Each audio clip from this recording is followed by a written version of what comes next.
Assalamualaikum warahmatullahi wabarakatuh. Perkenalkan, kami dari Universitas Amikom Yogyakarta. Selamat sore para dewan juri yang terhormat dan teman sekalian. Latar belakang yang mendasari tim kami untuk melakukan analisis tersebut yaitu yang pertama, fenomena urbanisasi sendiri sering terjadi di negara-negara berkembang, salah satunya di Indonesia. Rata-rata tingkat urbanisasi sendiri sebesar 2% di kota-kota Asia yang mengakibatkan bertambahnya jumlah penduduk. Menurut Usrini pada tahun 2016, bertambahnya jumlah penduduk secara cepat mengakibatkan terjadinya perubahan lahan yang semulanya lahan tidak terbangun menjadi lahan terbangun. Menurut Deng et al. Pada tahun 2013, perubahan lahan tersebut yang diakibatkan oleh aktivitas manusia yang mempengaruhi lingkungan di sekitarnya baik lokal maupun regional.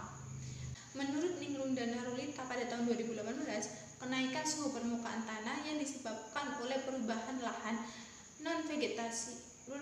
vegetasi menjadi lahan non vegetasi yang diakibatkan oleh adanya aktivitas urbanisasi. 3 faktor urgensi penelitian.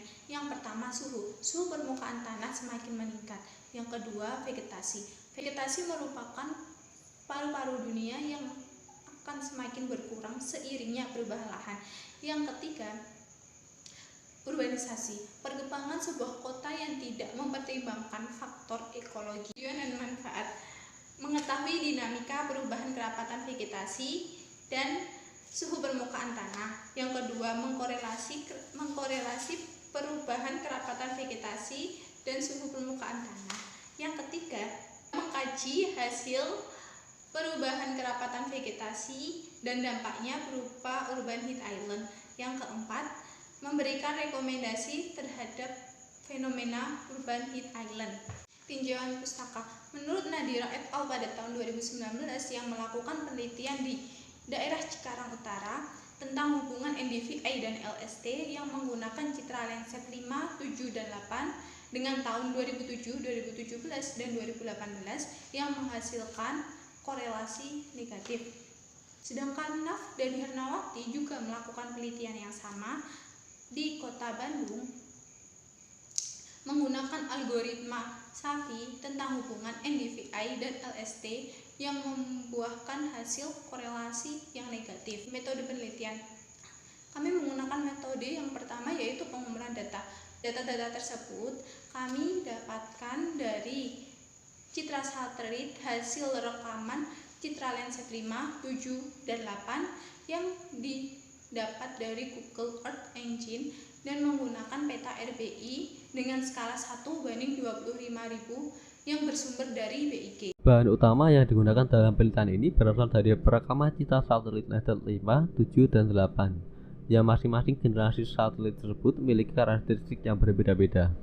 Secara umum, Landsat 5 dan Landsat 7 hampir memiliki kesamaan, baik dalam susunan band maupun panjang gelombangnya.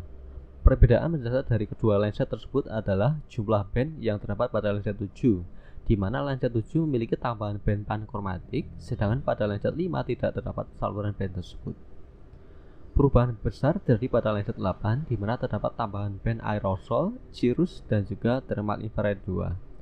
Susunan band pada Landsat generasi ini juga mengalami perubahan yang dapat dilihat pada tabel. Tidak semua band digunakan dalam penelitian ini. Band-band yang digunakan hanya 3, yaitu band near infrared, short wave infrared, dan juga thermal infrared. Formula NDVI dan juga LST secara matematis dapat dilihat pada persamaan berikut. Perhitungan NDVI dan brightness temperatur dilakukan secara langsung dengan menuliskan perintah pada lembar kerja Google Earth Engine. Yang perlu diperhatikan dalam penyusunan kode ini adalah kita harus memahami terlebih dahulu mengenai aturan band yang terdapat pada masing-masing generasi Landsat seperti slide sebelumnya. Hasil perhitungan kemudian diproses lebih lanjut menggunakan software ArcMap 10.8. Analisis data dalam penelitian ini dibagi menjadi beberapa tahap, yaitu cold meshing dan cabling yang digunakan untuk memperbaiki kualitas citra agar bias yang dialihkan akan semakin kecil. Perhitungan NDVI digunakan untuk mengetahui kerapatan tajuk vegetasi. Nilai indeks vegetasi umumnya berkisar antara negatif 1 hingga 1. Semakin besar nilai NDVI, maka vegetasi memiliki tingkat kerapatan yang tinggi, dan begitu pula sebaliknya. Perhitungan LST digunakan untuk mengetahui dinamika suhu permukaan tanah. Sedangkan analisis korelasi digunakan untuk mengetahui hubungan antara kerapatan vegetasi dengan suhu permukaan tanah.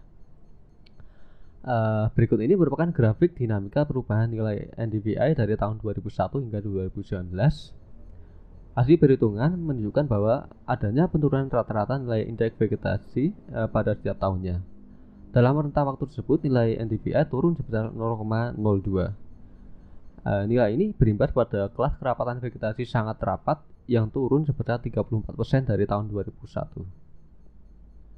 Dan berikut ini merupakan peta sebaran indeks kerapatan vegetasi dari tahun 2001 hingga 2019. Pada peta tersebut dapat dilihat bahwa lahan tidak bervegetasi hingga lahan dengan vegetasi jarang memiliki luasan yang semakin bertambah seiring dengan pertumbuhan kota. Dan berikut ini merupakan grafik dinamika LST dari tahun 2001 hingga 2019. Meskipun sempat mengalami penurunan nilai RST pada tahun 2006, 2010 hingga 2016, namun pada tahun 2019 nilai RST meningkat drastis melebihi tahun 2001. Pada tahun 2001 nilai rata-rata RST hanya sebesar 24,92 derajat Celcius, sedangkan pada tahun 2019 meningkat menjadi 29,73 derajat Celcius. Nah, yang selanjutnya adalah peta sebaran LST di Kota Palembang. Dapat dilihat dari tahun 2001 hingga 2010 terjadi penurunan suhu permukaan tanah yang kemudian dijumpai adanya kenaikan pada tahun 2010 hingga 2019. Nah, yang selanjutnya adalah analisis korelasi antara nilai NDVI dengan nilai LST. Analisis korelasi ini digunakan untuk mengetahui pengaruh antara nilai NDVI terhadap nilai LST. Nah, metode yang digunakan merupakan metode regresi linear sederhana dan dihasilkan korelasi nilai NDVI dengan nilai LST yang berbanding terbalik, yaitu sebesar minus 0,80502. Berdasarkan hasil dan pembahasan yang sudah dilakukan, didapatkan beberapa kesimpulan. Kesimpulan yang pertama adalah tingkat penurunan kerapatan vegetasi berpengaruh terhadap perubahan suhu permukaan tanah, yaitu semakin meningkatnya penurunan kerapatan vegetasi maka menyebabkan suhu permukaan tanah yang semakin meningkat. Kesimpulan yang kedua adalah Kota Palembang memiliki nilai korelasi NDVI dan LST berbanding terbalik, yaitu sebesar minus 0,80502. Kesimpulan ketiga yaitu Kota Palembang pada tahun 2001 memiliki indeks vegetasi sebesar 0,55 dengan suhu permukaan tanah sebesar 24,92 derajat Celcius. Dan pada tahun 2019 indeks vegetasi mengalami penurunan menjadi 0,46 dengan suhu mencapai 29,73 derajat Celcius. Nah, yang selanjutnya adalah mengurangi fenomena urbanite island. Dalam mengurangi fenomena urbanite island dapat dilakukan dengan upaya untuk menekan faktor pemicu dari terjadinya urbanite island, yang antara lain dapat dilakukan dengan cara pembangunan green building. Seperti dilihat dari gambar di samping, dengan pembangunan green building kita dapat mengurangi kenaikan suhu yang diakibatkan oleh urbanite island dengan syarat bahwa green building ini memiliki tanaman di sekitar bangunannya yang berdaun hijau dan lebat yang dapat digunakan untuk memantulkan cahaya sinar matahari. Selanjutnya, selain dengan pembangunan green building, kita dapat mengatasi fenomena urbanite island dengan pengadaan urban green space. Nah, dalam pengadaan urban green space ini tentunya memerlukan dukungan dari berbagai pihak dan kebijakan-kebijakan yang perlu dilakukan dalam pengadaan urban green space. Sekian presentasi dari tim kami, kurang lebihnya mohon maaf. Wassalamualaikum warahmatullahi wabarakatuh.